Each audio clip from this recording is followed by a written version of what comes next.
ni walang isang tao makapagsabi doon sa Davao City na spoiled brat ako.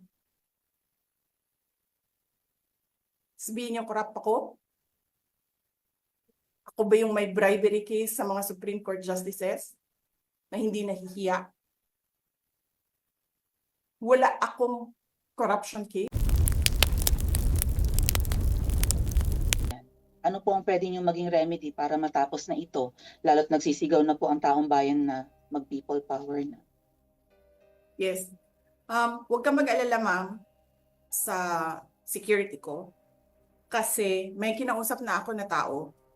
Sinabi ko sa kanya, kapag pinatay ako, patayin mo si BBM, si Lisa Araneta, at si Martin Romualdez. No joke.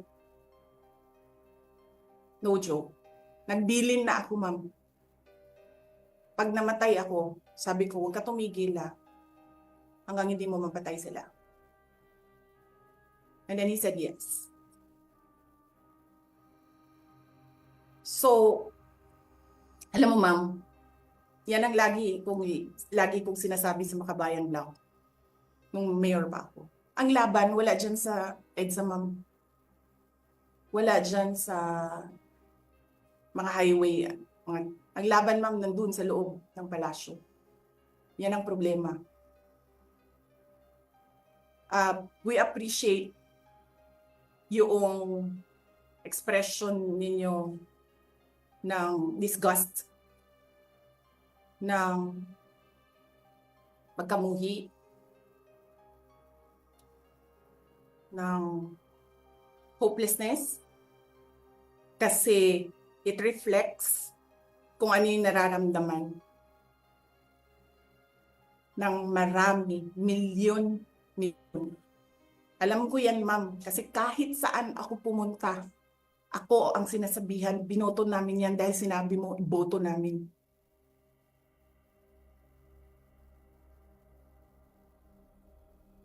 So, yes, ma'am. Maraming salamat sa ginagawa ninyo. Dahil sa ginagawa ninyo, I'm sure nakikita yan ang taong bayan and na-appreciate nila yan. Marami sa ating mga kababayan ang gusto sumali sa inyo. Pero sa sobrang hirap ng buhay ngayon, hindi nila maiwanan yung mga trabaho nila at hanap buhay nila para pumunta sa daan. Bakit sila naghihirap? Bakit? Dahil sa gobyerno.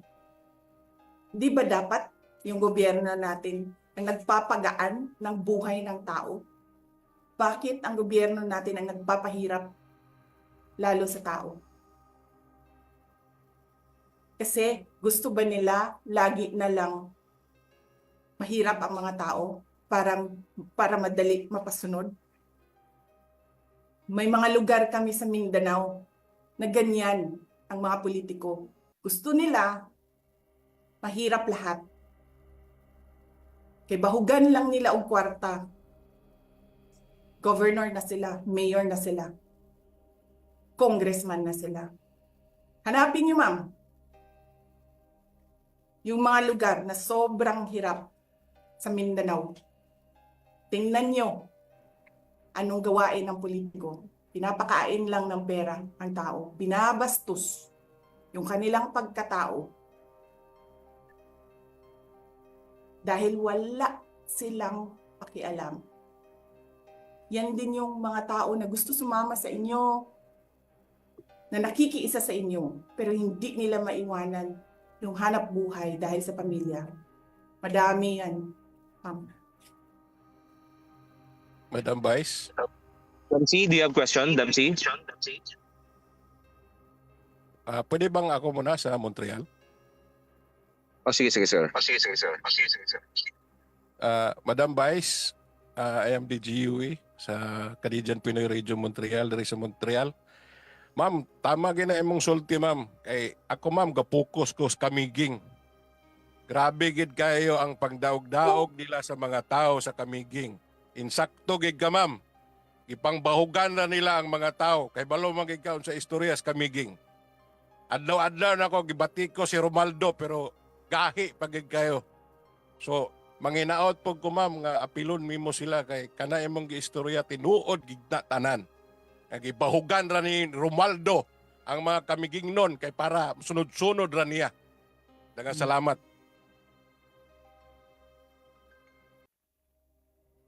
Yes, sir.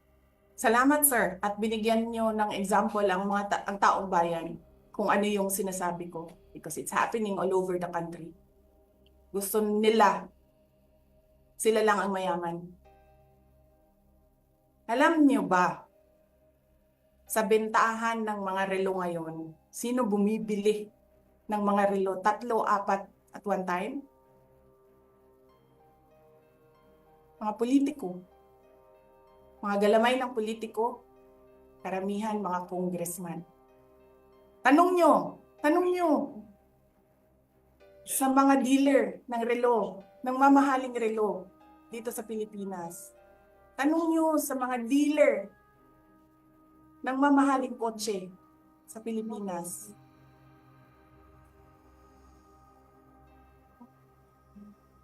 Ang mga congressman. Yes, Ralph, you're raising your hand. Hello po, VP. Good evening po. I would like to take this opportunity po to ask po kasi recently po may parang statement si former President Rodrigo Duterte advising you po na kung pwede po is mag-retire ka na po sa politics. Wag ka na po daw umambisyon ng higher position sa maybe 6 years from now, yung presidential elections. Can I get your reaction po regarding this matter? Yes, oo, darating tayo dyan. Sigurado ako na hindi ako sasali sa politika. Thank you po. Hindi lang natin alam kung kailan kasi hindi natin alam ang mga plano ng Diyos. I mean, man can only plan, but God's purpose that will prevail. Yes, Dada. Yes, VP. By the way, nandiyan dyan na po yata yung napakaraming mga pulis para ilipat po yata si attorney sa correctional. Mukhang palaban kayo ah. Mukhang kung halimbawa persahan kukunin si attorney, sasama po ba kayo sa mga putang ina niyan? Yes, yan yung commitment ko. Lopez. Yan yung commitment ko sa lahat ng OVP person. Maguguluhan na ako. Kasi lang bilang. Na sasamahan ko sila. Kung ano yung gusto nila, yun yung gagawin namin. So, sasamahan ko sila. Yes sir, nandyan sila sa labas. Pero talaga, totoo.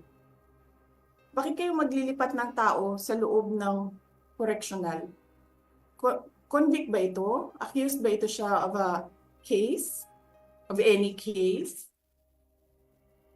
Ano ba yung correctional facility? Di ba dapat sa mga akusado yun? At sa mga convicted?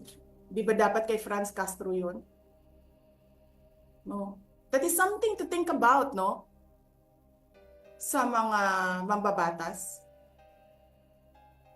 Yung pwede ka maging congresswoman, pwede ka maglakad dyan, pending your appeal. Which by the way, pag in-overturn yan, regalo yan ni Martin Romualdez kay Franz Castro. Yes, Ma'am Maharlika, you're raising your hand.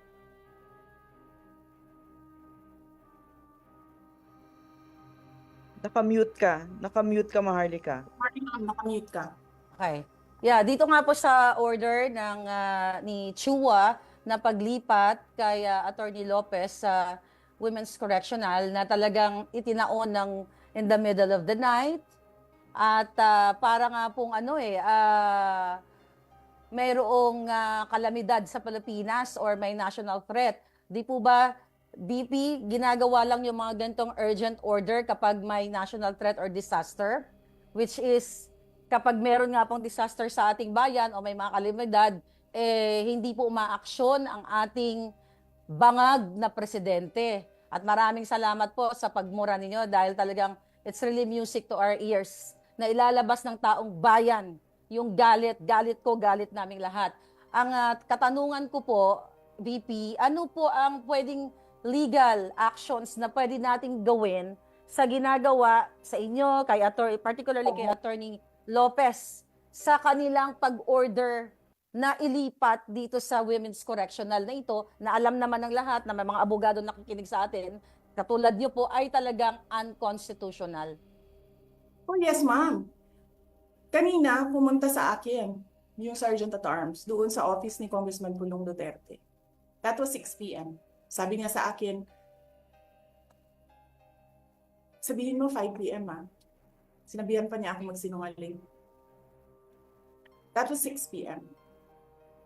Okay? At that time, walang order. So between, sabihin na natin 15 minutes siya doon, 6:15 hanggang 12 midnight, nakapag-gawa siya ng report, nakapag-meeting ang committee. Nasaan yung meeting? Pakita niyo sa akin yung minutes. Pakita niyo sa akin. Sabihin niyo, Zoom. Kahit hindi niyo ma-determine ang quorum sa Zoom, sige, sabihin natin tama yung Zoom. Nasaan ang picture ng Zoom ninyo? Nasaan ang minutes ng meeting ninyo? Nasaan ang pirma ng committee secretary sa minutes ng meeting ninyo Oo, para kayo dyan lalabas kung sakali. para kayo mag-issue ng order between 6:15, 12 midnight. Yan yung sinasabi ni Atty. Lopez. Walang batas ang Pilipinas ngayon. Wala na. Bastusan siya. Tapos nagagalit sila. Sinasabi nila, spoiled brat ako. Ang problema ninyo, hindi nyo ma-prove ang pagiging spoiled brat ko. Dahil hindi ako nagbago. Simula nung ako ay bata hanggang ngayon. Hindi ako nagbago. Ni walang isang tao makapagsabi doon sa Davao City na spoiled brat ako. Sabihin niyo, corrupt ako? Ako ba yung may bribery case sa mga Supreme Court justices na hindi nahihiya? Wala akong corruption case. Sinasabi ninyo nawawala ang pera dahil may notice of disallowance. Ano ba ibig sabihin ng notice of disallowance doon? Ano ba sinasabi niya? Kulang yung mga papel ninyo. Kasalanan ko ba yan? Galing sa field ang papel. Hindi naman ako ang gumagawa ng papel eh. So ibig sabihin, kasalanan ko kapag yung nag-uusap doon sa kalayo-layong barangay sa Samar, gumagawa sila ng papel na mali, sinasabi ng COA, tapos ako yung nagnakaw ng pera? Yung ina ninyo? Alam mo, ma'am,